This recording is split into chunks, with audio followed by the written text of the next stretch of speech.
Okay, so we've got some really interesting listener requests this time around. Yeah, it seems like a lot of people are curious about microorganisms. Right, we've got Understanding Microorganisms, FAQs, and some excerpts from a textbook called HEC102.pdf. Excellent resources. Our listeners want a clear picture of this invisible world, but, without getting bogged down in the super technical stuff. Makes sense. It's a fascinating area, but it can get complex quickly. So consider this our deep dive, exploring the world of microorganisms, what they are, where they are, and why they matter so much. I think we'll unearth some really surprising facts along the way, things that are happening all around us and even inside us that we probably don't even think about. Right. And I think it's a good place to start with a basic question. What exactly are microorganisms? Why can't we just see them hanging out, like we see a bird or a tree? Well, the clue is in the name. Microorganisms, also called microbes, are essentially living things that are just way too small for us to see with the naked eye. We're talking tiny, microscopic. So you need a microscope to see most of them. Exactly. Though there are some exceptions, like have you ever seen that fuzzy growth on old bread? Oh, yeah, mold. That's right. That's a fungus, a type of microorganism, and you can sometimes get a decent look at it with just a magnifying glass. But for the most part, they're invisible to us without special tools. Okay, that makes sense. So they're small, but are they really everywhere? Like, how widespread are we talking? That's one of the most fascinating things about them. They really are pretty much everywhere. It's easy to think of them being in specific environments, but they are incredibly adaptable and can survive, even thrive, in some of the most extreme conditions imaginable. Like what? Give me some examples. Well, we're talking from the freezing cold of polar regions to the intense heat of volcanic vents. Wow. Yeah, and everything in between. Dry deserts, super salty lakes, acidic hot springs, you name it, So basically, they're way tougher than we are. pretty much. And what's even more amazing is that they're not just in these extreme habitats, they're also all over our everyday environments, right? And the soil, the air, water. Exactly. And don't forget, inside plants and animals, including us. Oh, right, we've got our own little ecosystems going on inside us. We do. And in terms of their structure, some microorganisms, like certain bacteria and protozoa, are single-celled. Meaning they're just one cell, and that one cell is the whole organism. Precisely. But others, like many algae and fungi, are multicellular. They're made up of multiple cells working together. So we've got this huge diversity of microorganisms in terms of where they live and how they're structured. Yeah. How do scientists even begin to categorize all of this? Well, it's a good question. Our sources group them into four main categories: bacteria, fungi, protozoa, and some types of algae. Okay, I've definitely heard of all of those. But wait, what about viruses? Good point. Viruses are also microscopic, but they're a bit of a special case. They can't reproduce on their own. They need a host, like a bacterium, a plant, or an animal cell. So they're like little hijackers. Exactly. They invade a host cell and use its machinery to make more copies of themselves. Sneaky. Our textbook, HEC102.pdf, actually has some really cool pictures of different Oh microorganisms. yeah. Yeah. Figures 2.1 to 2.5 show all sorts of examples, like there are pictures of bacteria, algae like Chlamydomonas and Spirochaera, protozoa like amoeba and paramecium. Oh, the classics. Right. And then there are different fungi like bread mold, penicillium, where we get penicillin from, and aspergillus, and of course different types of viruses. Seeing those images really drives home just how diverse this microscopic world is. Absolutely. And I think it's really important to connect these categories to the effects they have on our lives. Because when we think about microorganisms, our minds often jump to, well, diseases. It's true. The bad guys often get the most attention. Right. So let's talk about that. Viruses, for example, are responsible for a whole host of familiar illnesses. The common cold, the flu, most coughs.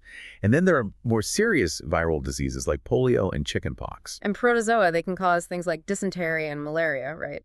Exactly. And bacteria, well, they can lead to some pretty nasty infections too. Typhoid and tuberculosis are two major ones. So these different types of microorganisms can really impact our health in some pretty major ways. They certainly can. But, it's really important to remember that the microbial world isn't all about causing harm. In fact, both of our sources highlight just how beneficial many microorganisms are. They play crucial roles in all sorts of processes that are essential for life on Earth. Okay, so let's talk about the good guys. What are some of the ways that microorganisms actually help us? Well, for starters, they're essential for producing a lot of the foods we eat. Really? Like what? Think about curd, for instance. That creamy, yogurt-like food. It's made by a process called fermentation, which is driven by bacteria. Bacteria in my yogurt. It might sound strange, but it's true. Specifically, a type of bacteria called lactobacillus. It's naturally present in milk, and when it multiplies, it converts the milk sugar into lactic acid. So that tangy flavor in yogurt is from lactic acid produced by bacteria. Exactly. And that lactic acid also helps to thicken the milk, giving yogurt its characteristic texture. Interesting. So are bacteria involved in making other foods too? Absolutely. Cheese, for example. Huh. Many different types of cheese rely on bacteria to develop their unique flavors and textures. Okay, so cheese and yogurt. What else? Oh, and pickles. Those crunchy, tangy delights also rely on bacteria for their fermentation. Wow, so bacteria really are tiny chefs in the kitchen. You could say that. And let's not forget about another important microorganism in food production, yeast. Ah, yes, yeast. That's a fungus, right? Correct. It's used in bread making, of course, but also in a whole range of other baked goods like cakes. Because it makes the dough rise. Exactly. And the reason it does that is because yeast carries out a process called fermentation. Right, I remember learning about that in school. Basically, yeast consumes sugars and produces carbon dioxide gas as a byproduct. Those are the little bubbles we see in bread dough. Precisely. And those bubbles create the airy texture of bread. I'm realizing that I need to thank microorganisms the next time I eat a slice of pizza. You're not wrong. And yeast is also essential in the making of some traditional South Indian foods, Oh, like what? like idli and dosa.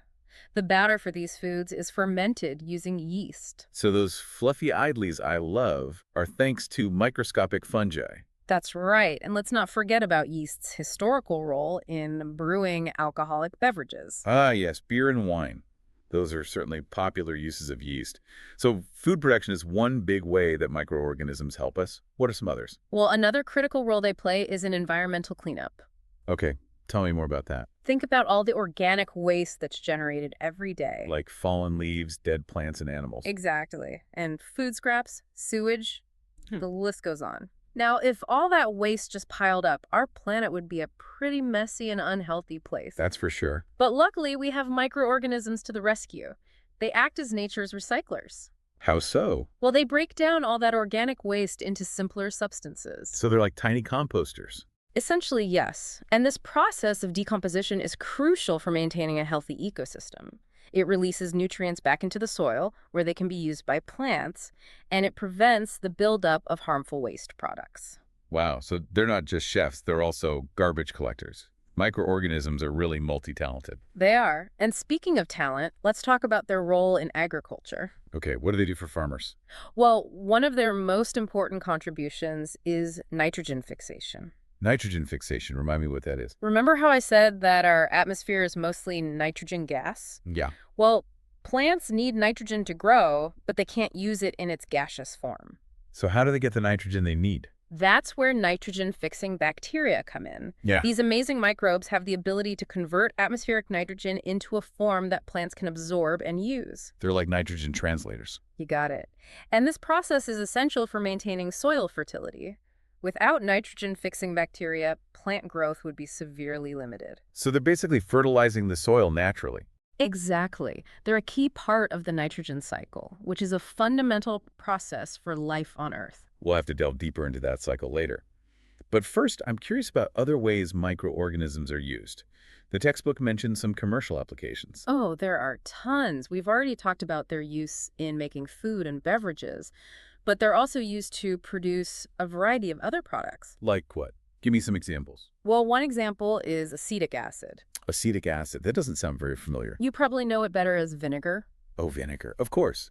So bacteria are responsible for making that tangy stuff. Exactly. And then there are antibiotics. Those are essential for fighting bacterial infections. Absolutely. And many of them are produced by microorganisms, specifically bacteria and fungi. It's kind of ironic that we use microorganisms to fight other microorganisms, It is. And then, of course, there are vaccines. which are essential for preventing many serious diseases. Right. And vaccines work by harnessing our body's immune system to fight off specific pathogens.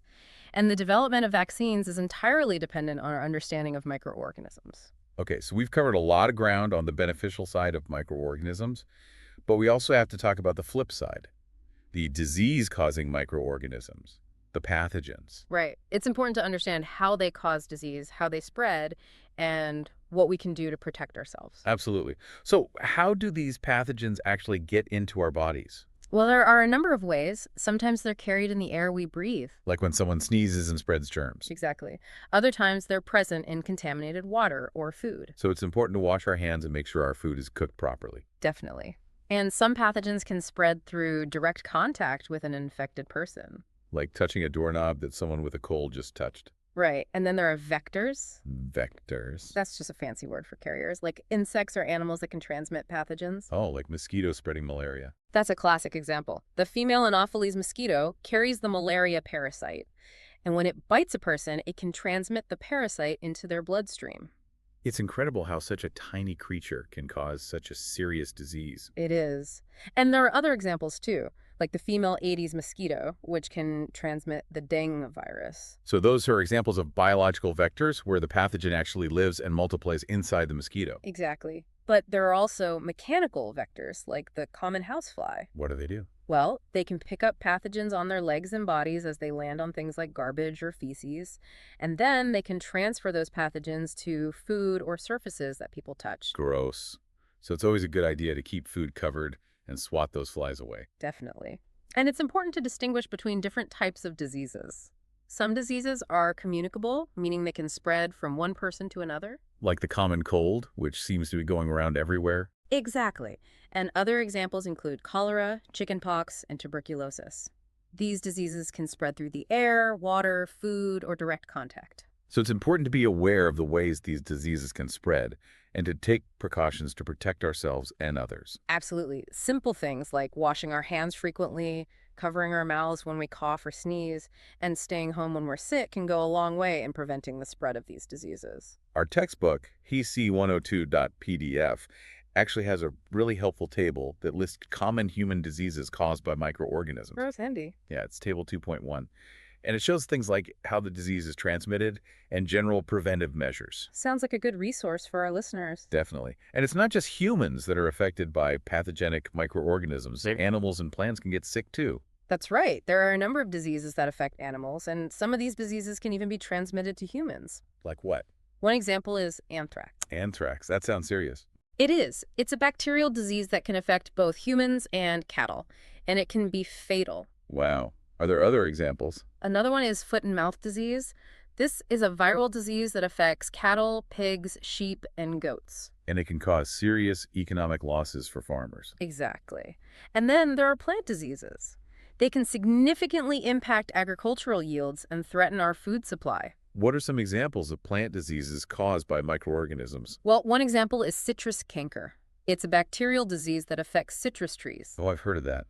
It can cause those lesions on the fruit, right? And it can also cause the leaves and branches to die back. And what about fungal diseases in plants? One common fungal disease is wheat rust. It can cause significant damage to wheat crops, leading to reduced grain yield. Wow, so these microscopic fungi can have a huge impact on global food production. They can. And then there are viral plant diseases. Like what? One example is yellow vein mosaic of Pindi. Pindi, that's okra, right? That's right.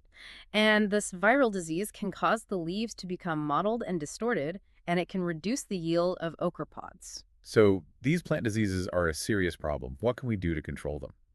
Well, there are a number of strategies. Some farmers use chemical treatments to control plant diseases. Like fungicides and pesticides? Exactly. And other approaches include developing disease-resistant crop varieties and using crop rotation to break the disease cycle. Okay, so there's a lot of work being done to try to protect our crops from these microbial threats. There is. And it's important work because these diseases can have a significant impact on food security. Definitely. And speaking of food, we also have to talk about food spoilage and food poisoning. Right. These are two very common problems caused by microorganisms. So how does food spoilage happen? Well, microorganisms are everywhere, and they love to feast on our food just as much as we do. I guess it makes sense. Food is a great source of nutrients for all living things. Exactly.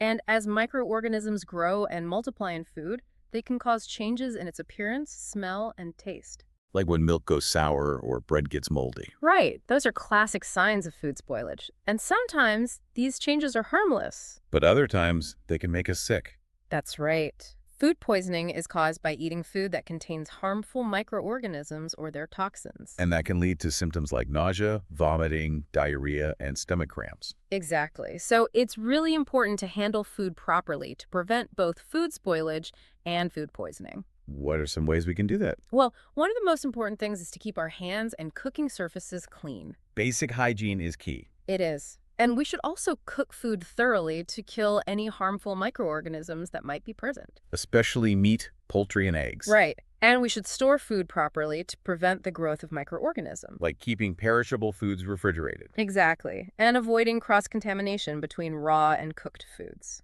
Okay, so food safety is crucial. Now, let's talk about how we fight back against the harmful microorganisms, the pathogens. We've got these powerful tools, antibiotics and vaccines. Yeah, those have revolutionized how we deal with infectious diseases. So let's start with antibiotics. What exactly are they? Antibiotics are essentially medicines that can kill or inhibit the growth of bacteria. So they're like targeted weapons against bacteria. That's a good way to think about it. And many of them are produced by, you guessed it, other microorganisms. Really? Like bacteria fighting bacteria? Exactly. It's kind of like a microscopic arms race. That's fascinating. So antibiotics are great for treating bacterial infections, but I've heard that it's important to use them responsibly. Absolutely. Overuse and misuse of antibiotics have led to a serious problem: antibiotic resistance. Meaning that some bacteria have become resistant to the antibiotics that used to kill them. Exactly. And when that happens, the antibiotics become less effective and becomes much harder to treat infections. That sounds like a really big problem. It is. It's a major threat to global health. So what can we do to prevent antibiotic resistance? Well, one of the most important things is to only use antibiotics when they're really necessary. Meaning don't take them for a simple cold or the flu, since those are caused by viruses. Exactly. Antibiotics don't work against viruses. And even when antibiotics are necessary, it's crucial to take the full course as prescribed by a doctor. Even if we start to feel better before we finish all the pills. Yes, even then. Not finishing the course can allow some bacteria to survive, and those survivors might be more resistant to the antibiotic. Okay, so responsible antibiotic use is crucial. Now let's talk about vaccines. How do they work to protect us from disease? Vaccines are a way of training our immune system to fight off specific pathogens. Like giving our immune system a practice run. That's a good analogy. Vaccines contain weakened or inactive versions of pathogens, or even just parts of pathogens. So they're not actually dangerous. Right. They're not capable of causing the disease, but they still contain the key features that our immune system needs to recognize and mount a defense against. So when we get vaccinated, our immune system learns to recognize the pathogen. Exactly. And it produces antibodies, which are special proteins that target and destroy the pathogen. So our bodies are ready to fight if they ever encounter the real pathogen in the future. Exactly. And this protection can last for years or even a lifetime. It's amazing how our bodies can develop this immunity. It is. And vaccines have been incredibly successful in preventing many serious diseases. Like which ones? Well, some of the big ones are cholera, tuberculosis, smallpox, polio, and hepatitis. Wow, these are some serious diseases. They are. And thanks to widespread vaccination programs, many of these diseases are now much less common than they used to be. And some, like smallpox, have even been eradicated. That's right. Smallpox was a devastating disease that killed millions of people. But thanks to a global vaccination effort, it was declared eradicated in 1980. That's a testament to the power of vaccines. And speaking of powerful processes, let's circle back to that nitrogen cycle we touched on earlier. Right, the nitrogen cycle. It's a fundamental process for life on Earth, and microorganisms play a crucial role in it. So walk me through it. How does it work? Well, it all starts with the fact that our atmosphere is mostly nitrogen gas. Around 78%. Exactly. But plants can't directly use nitrogen in its gaseous form. So they need those nitrogen translators again. Exactly. They need nitrogen-fixing bacteria. And those bacteria can convert atmospheric nitrogen into a form that plants can use. That's right. They convert it into ammonia, which can then be further converted into other nitrogen-containing compounds that plants can absorb through their roots. So the bacteria are essentially fertilizing the soil. Exactly. And then, when plants and animals die, decomposers get to work. Decomposers. Those are the bacteria and fungi that break down dead organic matter. Oh, right, the garbage collectors we talked about earlier. Exactly, and they release the nitrogen contained in that dead matter back into the soil. So the nitrogen is recycled. Exactly. And some of that nitrogen is converted back into nitrogen gas by another group of bacteria called denitrifying bacteria. And that nitrogen gas goes back into the atmosphere, completing the cycle. Precisely. It's a beautiful example of how interconnected all living things are. And how crucial microorganisms are for maintaining the balance of our planet. Absolutely. And there's a specific type of nitrogen-fixing bacteria that I found particularly fascinating. It's called rhizobium. Ah, rhizobium. A classic example of symbiosis. Symbiosis. It means a close and beneficial relationship between two different species. Okay, so how does this symbiosis work with rhizobium? Well, rhizodium bacteria live in the roots of certain plants, specifically legumes. Legumes. Those are plants like beans, peas, and lentils. Exactly. And the rhizobium bacteria form these little nodules on the roots of these plants. Nodules. They're like tiny bumps. Okay, and what happens in those nodules? That's where the magic happens. Inside those nodules, the rhizobium bacteria are busy fixing nitrogen from the atmosphere. So they're providing the plant with a direct source of nitrogen. Exactly. And in return, the plant provides the bacteria with sugars and other nutrients. So it's a win-win situation. Absolutely. It's a perfect example of how cooperation can benefit both parties. I love that. And speaking of cooperation, let's talk about how we can cooperate with nature to preserve our food. Ah, food preservation. That's another area where understanding microorganisms is crucial. Because if we don't preserve food properly, microorganisms can spoil it. Exactly. And they can also make us sick if we eat contaminated food. So what are some ways we can prevent this? Well, there are a number of traditional methods that have been used for centuries. Like what? One of the most common methods is using salt. Like salting meat or fish. Exactly. Salt draws water out of food, which makes it less hospitable for microorganisms. So it's like dehydrating them. In a way, yes. And another traditional method is using sugar. Like in jams and jellies. Exactly. Sugar has a similar effect to salt. It reduces the amount of available water, which inhibits microbial growth. Okay, so salt and sugar are natural preservatives. What else? Well, another common method is pickling. Pickling. It's a process of preserving food in an acidic solution, usually vinegar. I love pickles. Yeah. So the vinegar helps to prevent spoilage. Exactly. The acidic environment inhibits the growth of many microorganisms. Okay, so those are some traditional methods. What about more modern techniques? Well, one of the most important modern techniques is pasteurization. Pasteurization. That rings a bell. It's a process of heating food, usually milk, to a specific temperature for a short period of time. And that kills any harmful bacteria that might be present. Exactly. And it helps to extend the shelf life of the food. So that's why milk doesn't go bad as quickly as it used to. Exactly. And then, of course, there's refrigeration. Ah, yes, the fridge. A lifesaver. It is. Refrigeration slows down the growth of microorganisms, which helps to keep food fresh for longer. And then there's freezing. Right. Freezing can stop microbial growth altogether. So we have a whole arsenal of tools for fighting food spoilage. We do. And by understanding how microorganisms grow and how to control their growth, we can keep our food safe and delicious. It's amazing how something so small can have such a huge impact on our lives. It really is. Microorganisms are everywhere, and they play vital roles in so many processes that are essential for life on Earth. Okay, so let's do a quick recap of what we've learned about the amazing world of microorganisms. First off, they're tiny, usually too small to see without a microscope. Right. And they're incredibly diverse. We talked about bacteria, fungi, protozoa, algae, and viruses. A whole range of shapes, sizes, and lifestyles. And they're everywhere, from extreme environments to our own backyards and even inside our own bodies. They really are ubiquitous. And they play essential roles, both beneficial and harmful.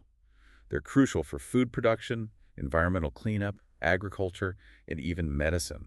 But they can also cause diseases and spoil our food. It's a constant interplay between the helpful and the harmful. It is. And understanding that interplay is crucial for maintaining a healthy balance. Absolutely. And on that note, here's a thought for our listeners to ponder.